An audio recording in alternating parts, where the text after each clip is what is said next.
This is the fourth canto, chapter 2 of Srimad Bhagavatam, text 35, chapter titled is Daksha Curses Lord Shiva.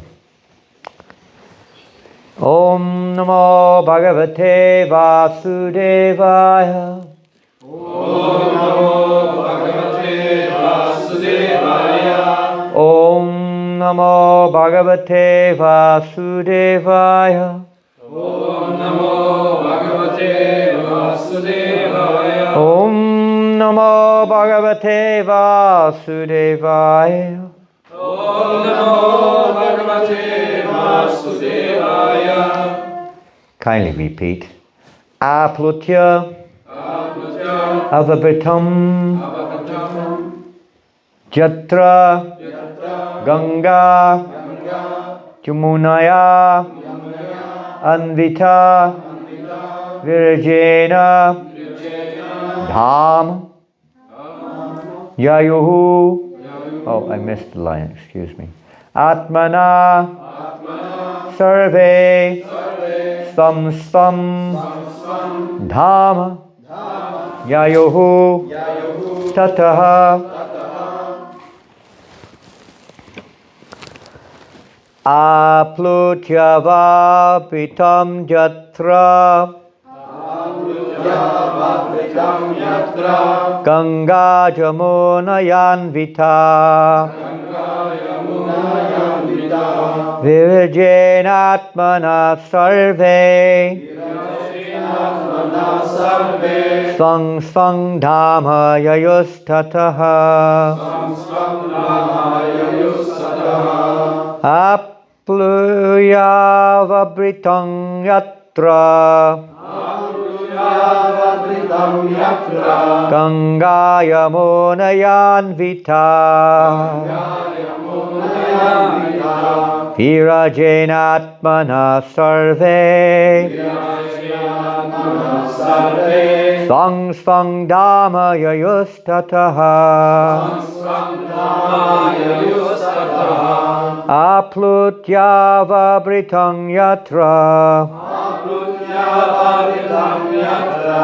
Ganga Yamunayanvita Yamuna Yamvita Virajenatmana Sarve Virajena Sarve Sang Sang Dhama Yayustataha Samsam Yayusataha Aplutyava Britam Yatra Yavapritam Yatra Ganga Yamunayanvita Ganga Yamuna Yamvita Virajenatmana Sarve Virajena Sarve Sang Sang Dhama Yayustataha Samsam Yayusataha Aplutyavabritam yatra Aplutyava Britam Yatra Ganga Yamuna Yamvita Ganga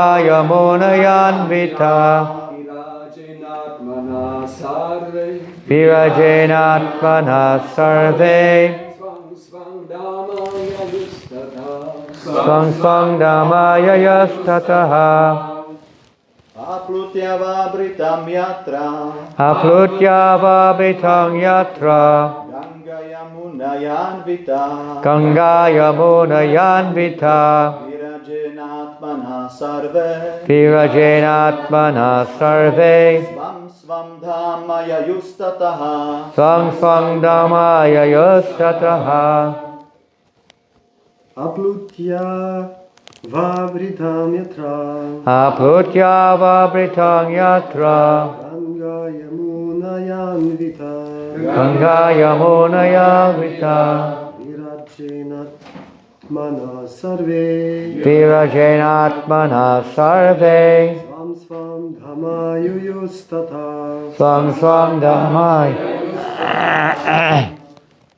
Ladies.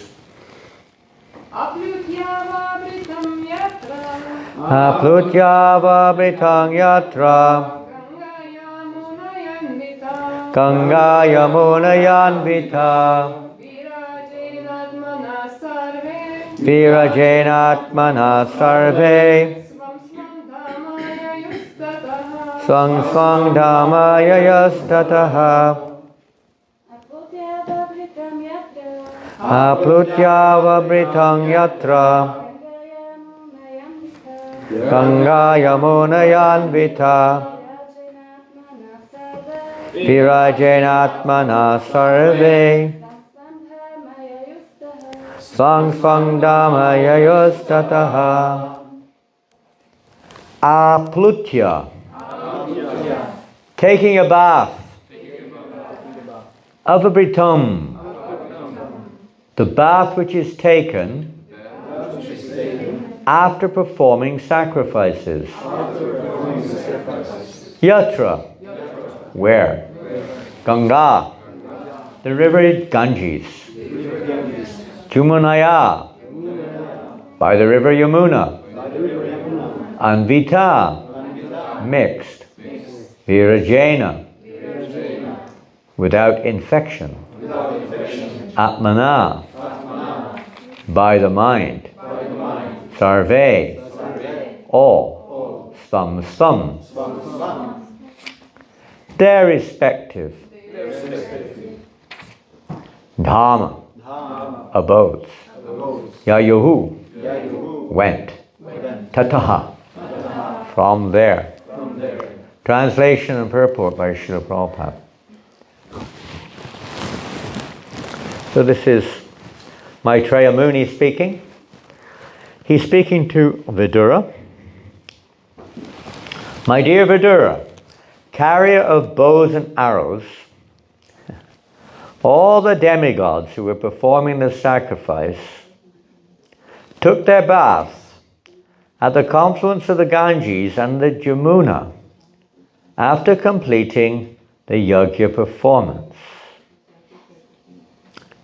Such a bath is called Avabrita Snana. After thus becoming purified in heart,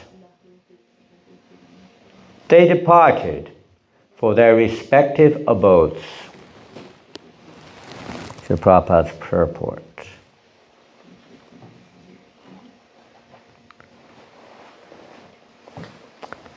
After Lord Shiva and previously Daksha left the arena of sacrifice, the sacrifice was not stopped. The sages went on for many years in order to satisfy the Supreme Lord. The sacrifice was not destroyed for want of Shiva and Daksha. And the sages went on with their activities. In other words, it may be assumed that if one does not worship the demigods, even up to Lord Shiva and Brahma, one can nevertheless satisfy the Supreme Personality of Godhead. This is also confirmed in Bhagavad Gita. Kamaistaisthair hitagyana prapadyante yadevata. Persons who are impelled by lust and desire go to the demigods to derive some material benefit. Bhagavad Gita uses the very specific words nasti buddhihi, meaning persons who have lost their sense of intelligence. It's almost the same word in English, nasty intelligence. Nasti buddhi. Only such persons care for demigods and want to derive material benefit from them. That means persons who have absorbed in lust and material desire. Of course, this does not mean that one should not show respect to the demigods. But there is no need to worship them. One who is honest may be faithful to the government, but he does not need to bribe the government servants. Bribery is illegal.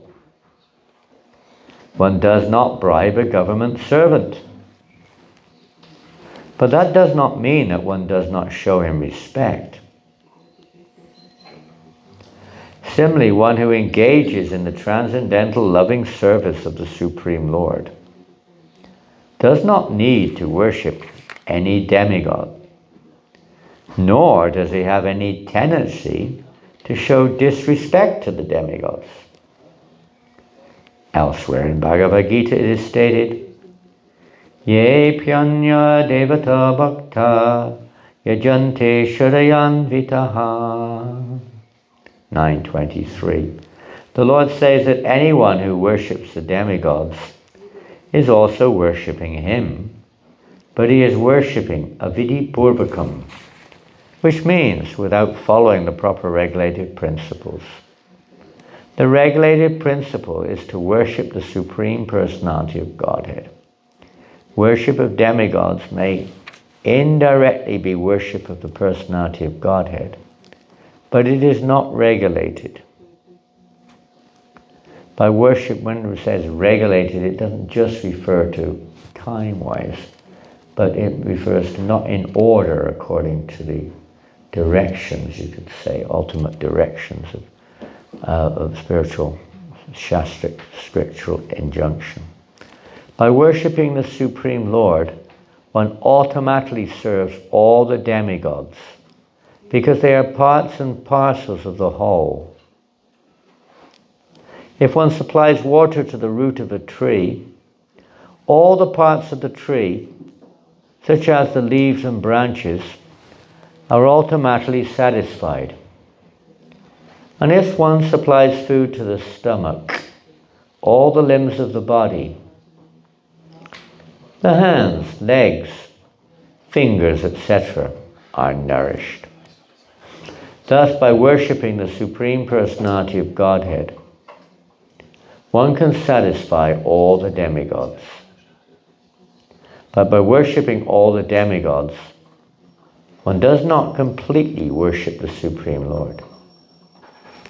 Therefore, worship of the demigods is irregular, and it is disrespectful to the scriptural injunctions. In this age of Kali, it is practically impossible to perform the Deva Yajna, or sacrifices to the demigods. As such, in this age, Srimad Bhagavatam recommends. What does it recommend? Sankirtan. You're reading it from your mobile phone. That's cheating. You would have never guessed that otherwise.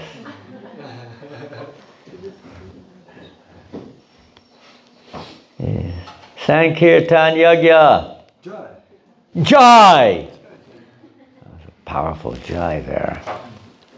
Where is them? Now don't look at your mobile, don't look at your book, don't look at your tablet or whatever else you've got in front of you, a computer, or maybe it's on the screen, is it? Is it up here on the screen? No? Okay, some temples they put the purport up as well. So, without looking at any of these, whatever, modern forms of communication, what verse in the Bhagavatam recommends Sankirtan Yajna?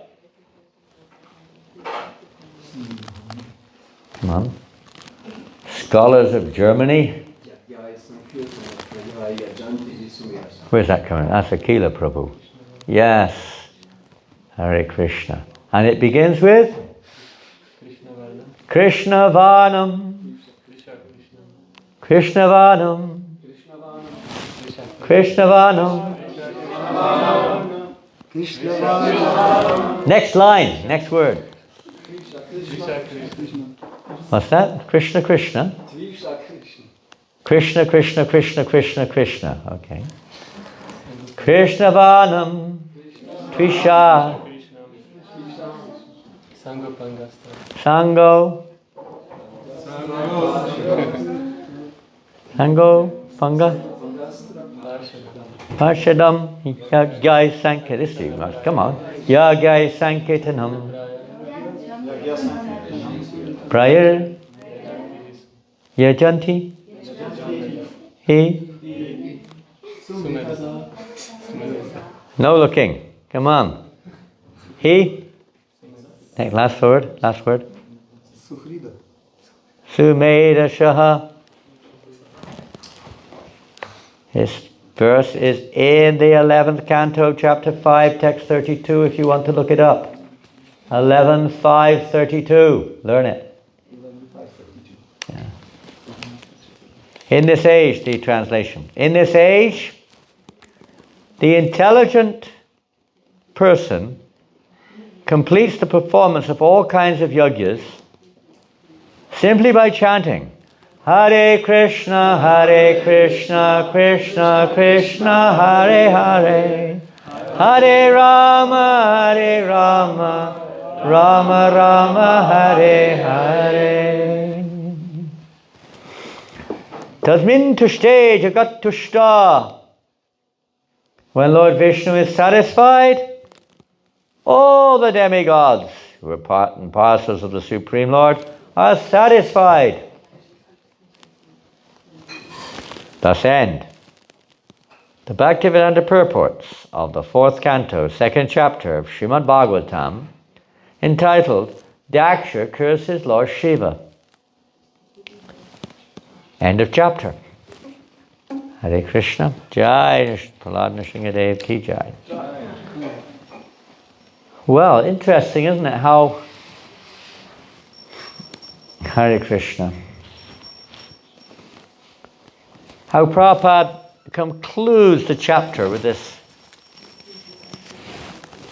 these statements in the 11th canto of Bhagavatam. We can see in the verse itself that the statement is there after completing the yajna performance. The sages, demigods, whoever was there, who were performing the sacrifice, took their bath in the river Ganges, Jamuna, in order to purify themselves, purify their hearts. And Prabhupada, for this age of Kali particularly, in this purport there were several points emphasized, you could say, but the final point was here that the performance of sacrifice or any kind of activity, we could say, becomes purified. There's a famous verse spoken by Shukracharya,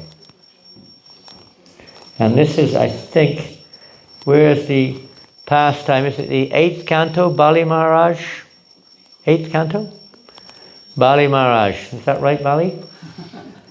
You're in the 8th canto, is that right? Yeah, 8th canto. You're not 100% sure, but I think it is. The pastime of Bali Maharaj and Vamanadev. And after Vamanadev, you could say, in one sense, that Bali Maharaj was performing a tremendous sacrifice. I mean, he had the priests of the Bhrigu dynasty, headed in this case by Shukracharya, performing a great sacrifice, a great ceremony on the banks of the Narmada River. Which, if you know where that is, it flows through different states, and in Gujarat state. The place where this yoga was performed was in what is now called the Gujarat state. It's in a place called, believe it or not, Barguch. I don't know if that's pronounced right. Anyone from Gujarat here? You from Gujarat? No, I can't see without my glasses on. So, Barguch, it means Bhrigu Kuch. Bhrigu. It's named after the very sacrifice of Bali Maharaj, Bhrigu Kuch. the place of Bhrigu, or the performance of sacrifice of Bhrigu Muni. And they're still there today on the banks of the Narmada River. After God knows how many millions of years. But Lord Vamanadev, on the request of the demigods, because as we see here, the demigods, they vary. Some of the demigods are nishkama, most of them are sakama. It means most of them have material motivation. Mostly. Here we see the emphasis placed on, Prabhupada places the emphasis here on their putting Krishna in the center, which is the purpose, Yogavai Vishnu, that all sacrifices are meant for the pleasure of Krishna's senses, Krishnandriya. So that's emphasized here, that despite the fact that you could say the leader of the demigods, more or less, Lord Shiva, has left, and perhaps the most prominent person, I'm not sure, this particularly if he's the Yajaman or not, but the Yajaman has left, or the great personality of Daksha has left, and others have left too. The yajna continues. And Prabhupada says, and we can see it from this point of view too, that sometimes great personalities leave the performance of sacrifice, of yajna, Sankirtan yajna. For whatever reason, they may leave. Maybe many different reasons. For whatever reason they leave, the Sankirtan yajna must carry on. I said, even if everyone leaves, Prabhupada said, this Sankirtan yajna will carry on. We don't recommend you test it out. It will carry on. And those who stay will, of course, even those who leave get benefited, obviously. But those who stay get the full benefit. Dedicate one's life to the Sankirtan yajna. So that's one aspect of this, you could say, translation, purport. The emphasis is there, the goal is there. We generally forget what we came here for. Maybe we don't really know why we came here anyway, but if we came here for, let's say, spiritual reasons, they may be a bit perverted in the beginning, but the real reason we've come here is to become Krishna conscious, or to maybe for knowledge or some other reasons. But the spiritual reason is we want to serve Krishna, we want to love Krishna. That should be our goal. Other things may get in the way. Certainly many things got in the way, you could say, in this. It must have been quite a scene. We've experienced, not to the extent of this, but we have experienced, situations where devotees seem to disagree over something and get into quite a clash, quite a difference of opinion, and sometimes it becomes quite intense. We had a situation, I wasn't there actually, at last year in New Mayapur, one meeting in France where two devotees clearly saw things in a different way, and it ended up in, it didn't end up in a fight, physical fight, but it was a verbal one, quite strong. And this happens sometimes when we forget what we're here for. We put ourselves in the center and forget that we're part and parcel of Krishna. Isn't it? Every living entity is Krishna. Prabhupada mentions here. We're all even the demigods are part and parcel of Krishna. They're not independent. Their business is to serve Krishna, even if they are sakama bhaktas, which means materially motivated. Ultimately, they're meant to please Krishna. But they forget sometimes. Sakama bhaktas forget sometimes. That means devotees who have a material motivation, they're still affected, perhaps by lust, greed, envy, anger, whatever. And that affects us too, that we forget our goal in life sometimes. We get upset when somebody sees it differently to what we see. But we have to remember, we're not seeing it purely. We may have some idea, but it's not a pure idea. It may not be completely wrong, but it's not completely pure either. is a mixture of selfish motivation in the way we see things. And quite often this results in a misunderstanding. Even amongst elevated devotees, as we see here, Daksha, Lord Shiva, I mean, okay, Daksha's a Sakama Bhakta, but he's extremely learned. Recognized as one of the greatest personalities, personally selected by Brahma, I guess, as one of the Prajapatis of the universe. Huh? Big role, big post. But just having a big post doesn't mean to say, where's the president? Is the president of this temple here today? Where's the president of this temple? Where is he? He's absent in pardon? He's doing service. Amazing. This is a good example. A dedicated president. Whatever he's doing, cooking, cleaning, farming, I don't know what he's doing. Whatever he's doing, service, so special. But just because we have the title of president, that doesn't mean whatever I say is absolute. I am the president. Well, what to say? We have to serve the purpose, or we have to serve the, in the case materially we could say the position, the responsibility to serve the prajas, the members of society, those who are dependent. We're not here to control, we're here to serve. Sometimes we forget that, and then problems come in. And so this, as long as we're affected by material desires, this may be there. Because we're seeing things imperfectly. We're seeing it through our own, coverings. Naturally, when you see the world or the situation around you through our imperfect senses, the conclusion will be somewhat imperfect. It won't be a perfect conclusion. Maybe mixed of some kind. So to purify our perception, in the case not only at the end of a yajna, at the beginning of a yajna. So it's very interesting to note how Sukracharya, who was the priest, basically of the demons, he took this role. It wasn't that he was a demon, he was acting according to his role and giving them directions to achieve their material purposes. So in this case, he advised Bali Maharaj, don't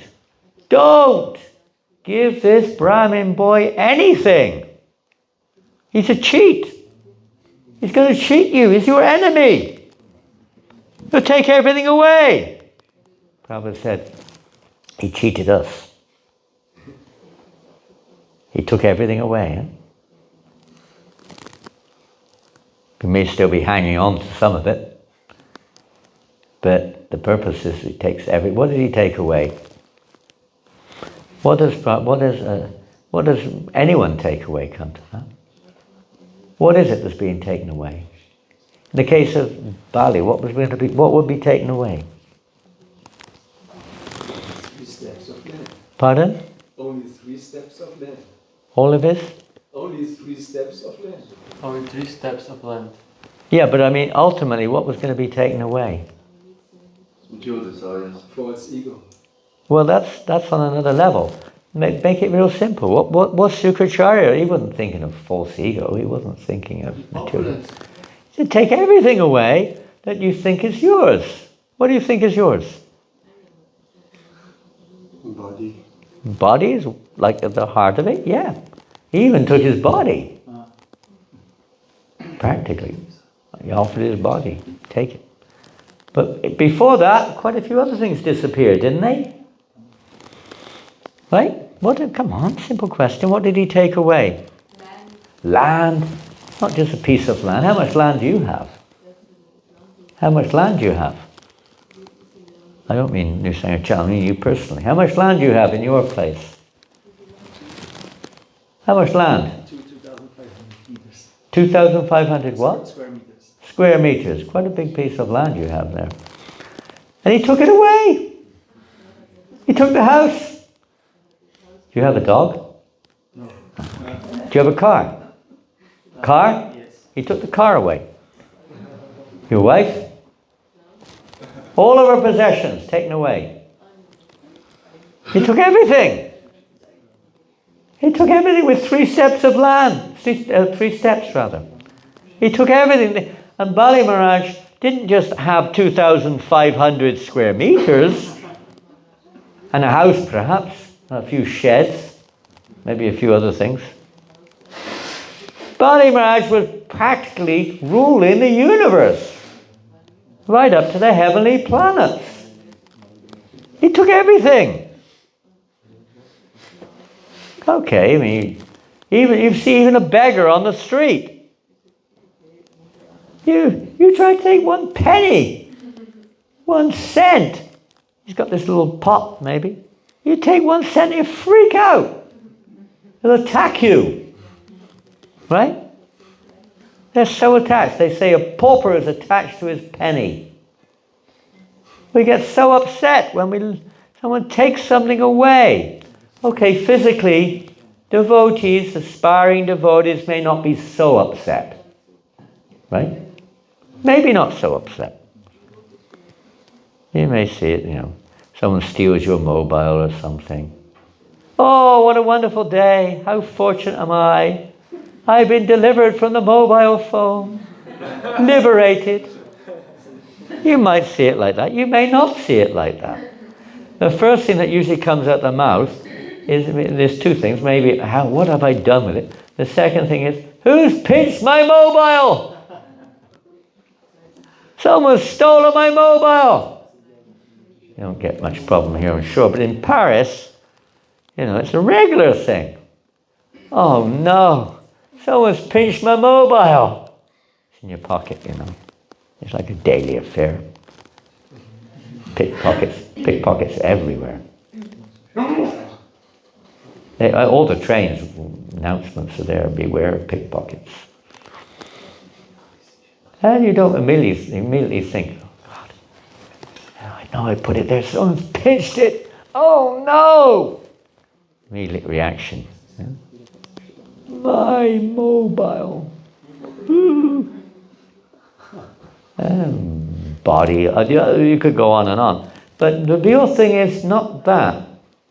In the case of Vamana, you could say he took away all of the material so-called possessions of Bali Maharaj. But we don't really own anything. Do we? Really? You're going to lose it anyway, isn't it? Is it not that we're going to lose everything? Yes or no? Yes. How? Because you're really inattentive and you have a tendency to lose things. No. Why are we going to lose everything? Pardon? Because you're gonna die. We're going to die. The body's going to die. And all those things we identify with and we're attached. And, it's horrible. The body, the possessions, the family, everything. But unfortunately, we still have something which we hold on to. What is that? Somebody did mention earlier on. Our attachments.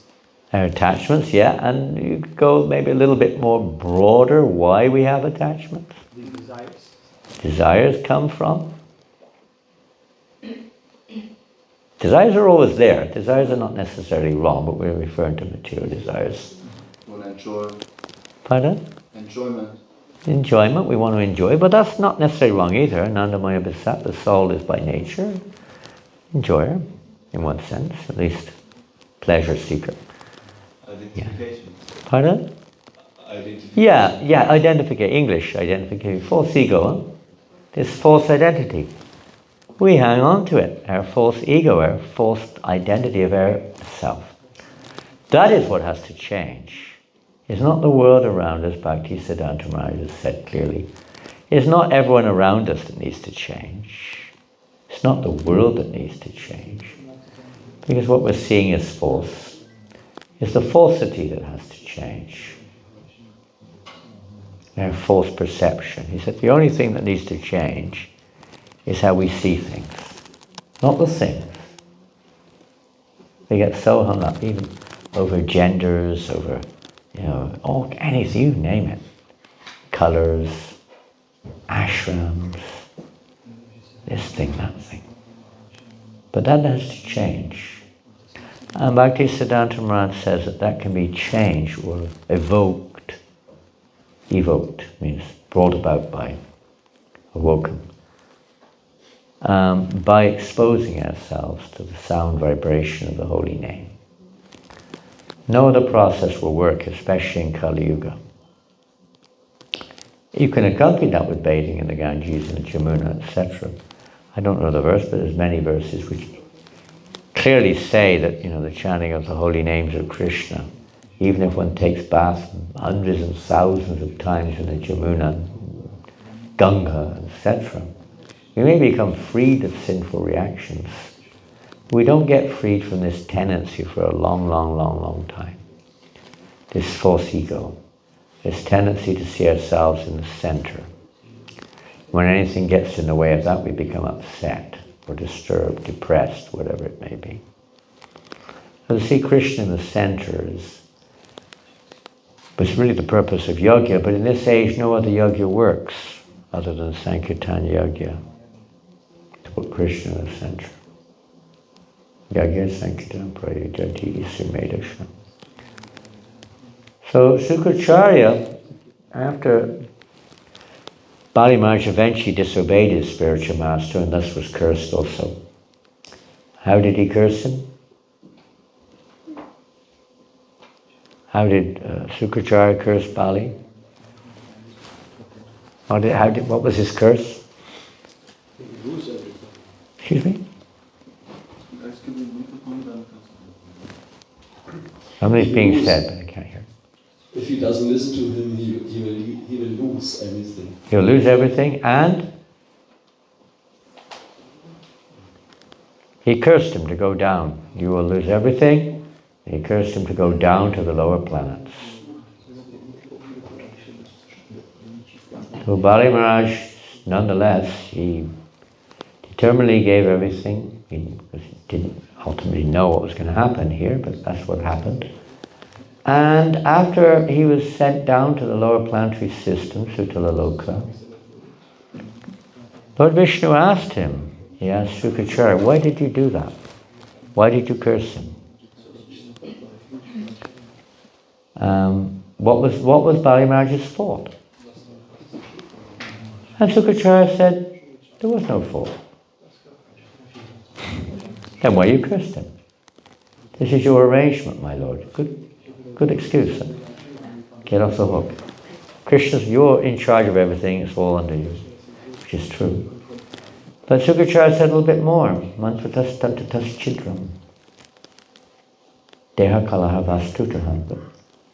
Even if, my lord, there were mistakes in the performance of the yajna, the mantras were not properly corrected, properly chanted, the time was wrong, the place was wrong, the direction was wrong, the priests were wrong, the paraphernalia was wrong, everything was wrong. The vastu, the surroundings, everything was wrong. Nonetheless, Sukracharya of all people said, Anu Sankirtanam Tava. My lord, if your holy name is chanted during a sacrifice or whilst performing sacrifice, everything becomes nischidram, faultless. Faultless. Well, that wasn't in Kali Yuga. So what to speak of Kali Yuga, where everything is faulty? Kalaya dosha nidehiraja astihe kumahangu. Dosha, everything's faulty, Kalaya, in this age of Kali. Kirtanadeva Krishnasya. It's only Kalaya dosha nidehiraja astihe kumahanguna. Kirtanadeva Krishnasya mukta sangha parambhajan. There's only one thing in this age auspicious. Kirtan eva Krishnasya. Chanting of the holy names. So even Shukracharya, you'll find that in the 8th canto Bhagavatam, it's the conclusion of the pastime, more or less. And here, at the conclusion of this particular chapter, Srila Prabhupada has taken the verse and made it clear for this particular day and time, place, and circumstance. Well, this is not just to purify the sacrifice, to conclude the sacrifice, but it is the sacrifice itself. Sankirtan Yajna. However, we are doing many other things. Jiva Goswami emphasizes that we often get carried away by our false egos. Maybe you've witnessed that. And Jiva Goswami emphasizes, in order to, let's say, give us a better chance or to protect us from being carried away by our false egos, in all activities that we perform, the holy name should be chanted. Srila Prabhupada mentions this many times in different places. The chanting should always be there. As much as possible, that is. Obviously, it's not always possible to verbally chant for various reasons. But as much as possible, and if not verbally, at least internally, as much as we can, to chant the holy name, to purify us of this tendency to see ourselves in the center, and to help us to put Krishna in the center of our lives. And so, putting those two together, this is, you could say, the thread of the purport, where Srila Prabhupada emphasizes by serving Krishna, everyone's satisfied. Huh? Feeding the stomach, the whole body is satisfied. We're watering the root of a tree, the whole tree is nourished. We don't need to make a separate endeavor. Sankirtan Yoga is complete in of itself. Simply chanting the holy name. And, of course, different time and circumstance, but Srila Prabhupada has made it such that he's engaged us in some way or another, all of us, in different activities which are related, directly or indirectly, to the performance of Sankirtan Yoga, worshipping the deities, temples, cleansing, managing, book distribution, everything focused on this, supporting the Sankirtan Yoga. The purpose of this movement is to fulfill the order of Lord Chaitanya, Prativati Achiyati Nagaradigram, Savatra Pachora Bhuibi Moranam. Every town and village, the holy name should be heard and chanted. Everywhere. That's the purpose of this movement. We shouldn't forget that. It's not just to do what we want or be where we want, etc. That may be there in the beginning, but it's meant to evolve to the point where we understand and accept the mission of Lord Chaitanya Mahaprabhu, the purpose of Srila Prabhupada's movement. And that also means, it's no different, spreading the knowledge of Krishna consciousness in the form of transcendental literatures and purificatory activities like distributing prasadam, etc. All this is part of the Sankirtan Yoga. In bringing people closer to Krishna, Prabhupada wanted to create places like this, holy places where to help people come closer to Krishna.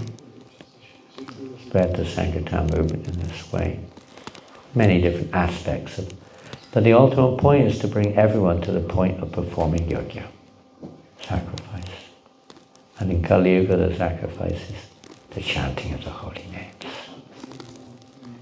So this is Prabhupada's conclusion here of this chapter.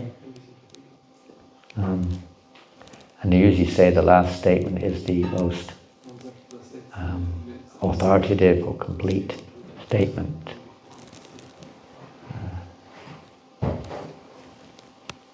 So, I guess it's time. Any questions? Prabhu, what is your good name? What is your good name? My name is Bashar. Pardon? Bashar. Barshad? Bhakta Bashar. Bashad. Bashar. Bashad. Where are you from? Like a Bashar. Bashad. Where are you from? Jordan, born and raised. Jordan. Wow. All right, you were born in Jordan. And now you're living here. Amazing. Very wonderful to meet you. Thank you, Bashar. My pleasure, thank you. Krishna. You were talking about how usually the only thing that we need to change is ourselves, and I really like this point. I remember 2 days ago I was listening a lecture about this, the story of Avanti Brahmana, from the Uddhava Gita, and how he's saying that Advanced Brahman is like nothing is actually the cause of my sufferings, like not my karma, not the planets, not the other people, whatever, it's just my mind. So it is like definitely something that we can learn out of it, but do you think this is like an extreme example? Because sometimes if we take shelter of this perception or of this mentality, we may not make any effort to change our environment. Very good point. That's a wonderful point. I'm very inspired by that point which you're making. Ultimately, of course, you could say, yes, it's an extreme example. There are many extreme examples which are given. Kirtaniya Sadahari, for instance, could be seen as an extreme example. To achieve Kirtaniya Sadahari means to always chant the holy name. Always. Can you do it? I remember one time I wasn't there, but we heard, in 1972 in Vrindavan, in the Radha Damodar temple, it was Kartika. Damodar, month of Damodar. And Gurudas, I think it was Gurudas, asked Srila Prabhupada, is there any special, vrata? Vrata means like austerity or whatever. We should perform in this month, Srila Prabhupada. And Prabhupada said yes. And then he explained what it is. You should not eat or sleep, and you should chant 24 hours a day without stopping. Now, is that an extreme example, do you think? Or should we do it? So immediately Gurudas picked up his chanting his beads. Hare Krishna, Krishna, Krishna. Prabhupada said that is another madness. You cannot do it. It may be the goal. Now you need to know the goal. You need to know what our direction is. Otherwise we really get loose. We're not here just to adjust the environment, by the way. We're not here just to become goody-goodies.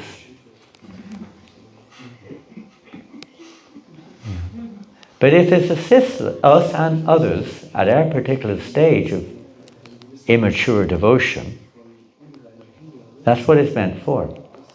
So we're affected. Why are we so conditioned? Why are we seeing ourselves in the center? Well, we could say our envy of Krishna, but in terms of the specifics, because of our association within this material world, we've associated with the modes of nature, forgetting Krishna, of course. We've associated with persons right from in this lifetime. We can see, we can't remember previous.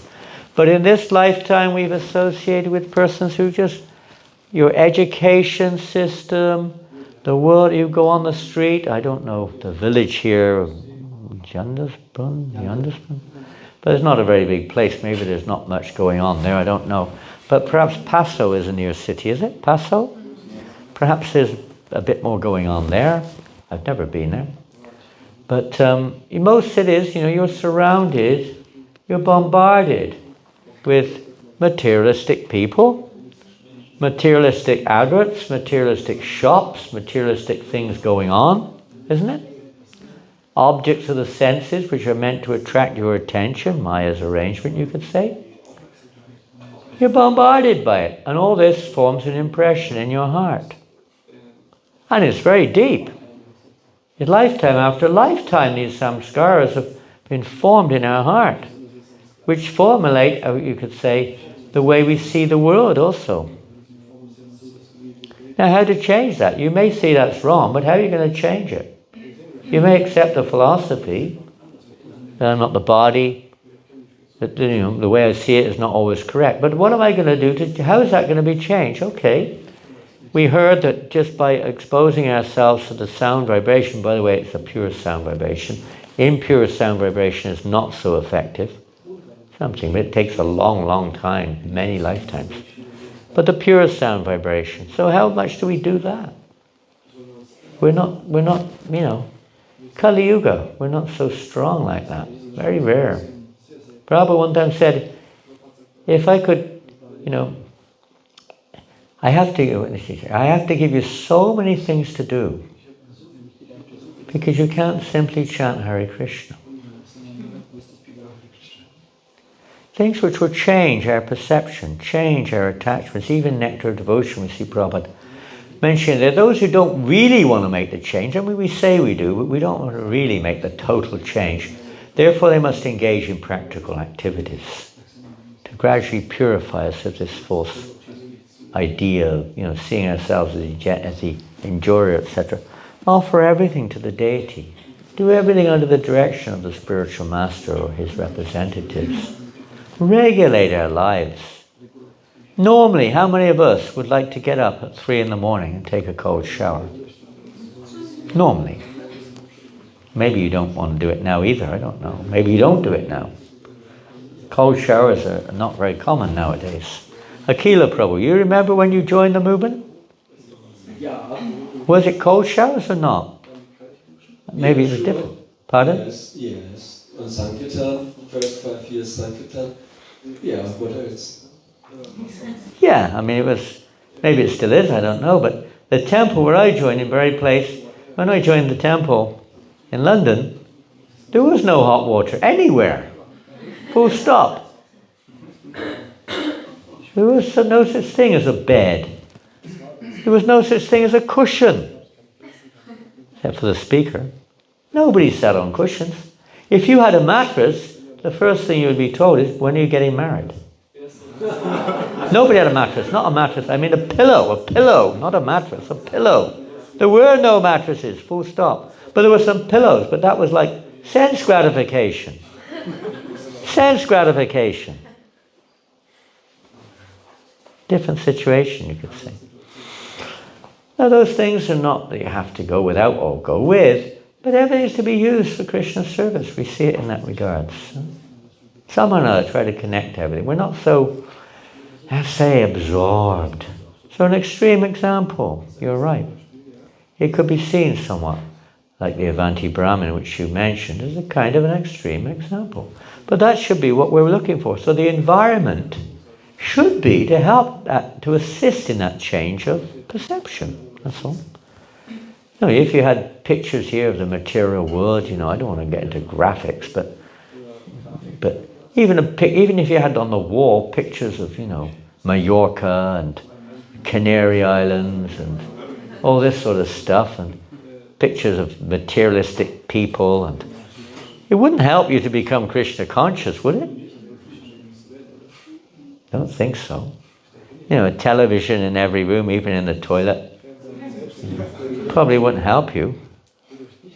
Oh, using it for Krishna. Easy said than done. Even your mobiles, you can bet your boots that many devotees, sorry about the terminology, that's an olding, bet your boots, that's not a very nice term, is it? But you can guarantee that many devotees, and I'm not saying all by any means, watch more than just Krishna conscious things on their, YouTubes or whatever you go on. Isn't it? Sometimes it can be pretty dangerous. You can be careful. So we try to make the environment as favorable as possible and try to avoid all the scriptures recommend. Avoid janasanga, associating with worldly minded people. We have to do our duty in life, but as much as possible avoid intimate interactions with mundane persons. And try to avoid things which are unfavorable. We're not on that level of total surrender or the level of complete purity. So to come to that level, and that's why Prabhupada opened temples. He said we can preach under a tree, but who will come? And why he wanted holy places that people could come, like farms, communities, practice simple living, high thinking, etc. To make it easier for us to practice the Sankirtan Yajna. As soon as you go outside, it's not so easy. You go and stay with your family, you can stay with your old friends. It's not so easy. So we created an environment in our homes, an environment here, in Simhachalam, to try to make it easier to remember Krishna, easier to perform yajna. Otherwise, people are bombarded. And we develop this, conditioned perception due to association.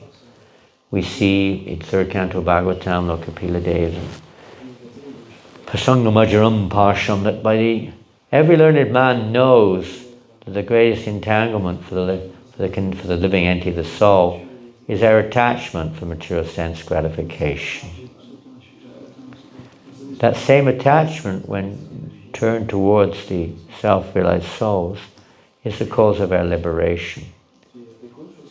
In other words, it evokes a change of heart, freedom from the attachments which we have in this world. By hearing and chanting in the association of devotees, protected from all the disturbances as much as possible. We have our minds, but as much as possible engaging our mind also in thinking of how to serve Krishna, how to spread Krishna consciousness, etc. More difficult than the physical body, you could say, but you can do it. It can be done, Krishna says, by regular practice and detachment. Detachment means the association, the environment, etc. And the practice is what we're trying to do. Trying to think how to render service, how to chant, and so on. Utilize it positively like that. How to perform my service better, etc.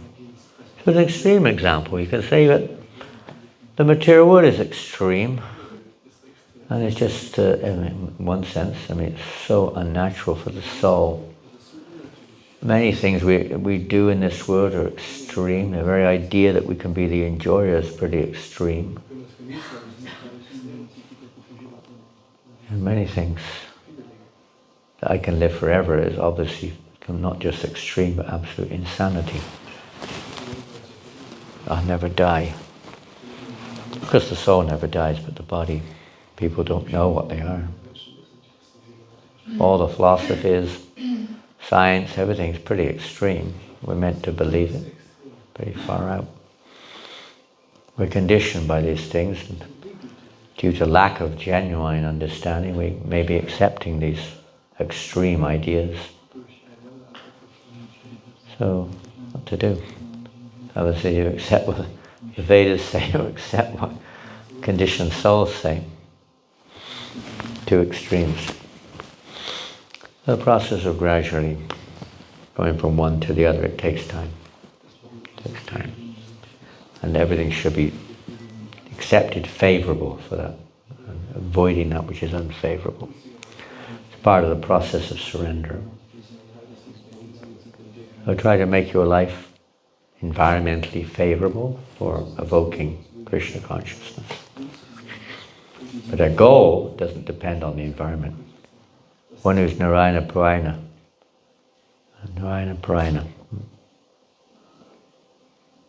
He doesn't worry if he's in heaven or hell. It doesn't make any difference. He's completely absorbed in Krishna wherever they are. We're not on that level, so it is important to take that into account, to support our goal.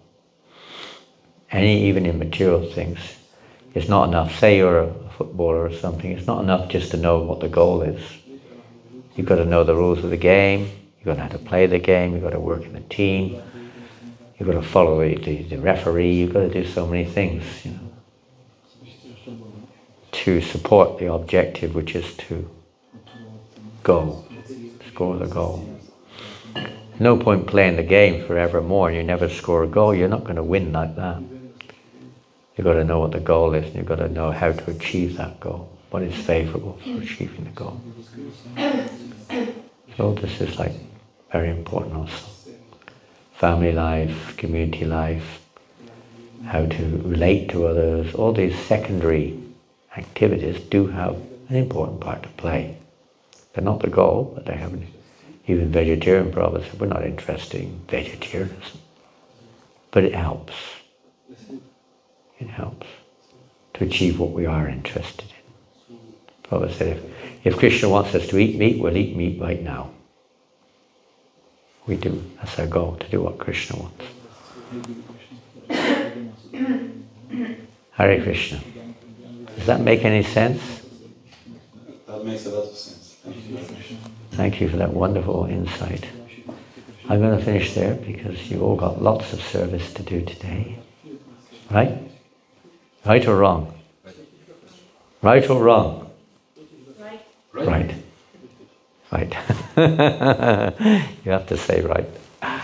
Srila Prabhupada ki jai. Grantaraj Srimad Bhagavatam ki jai. Gaura Premanandi. Haribo. Jai. Harinam Sankirtan ki jai.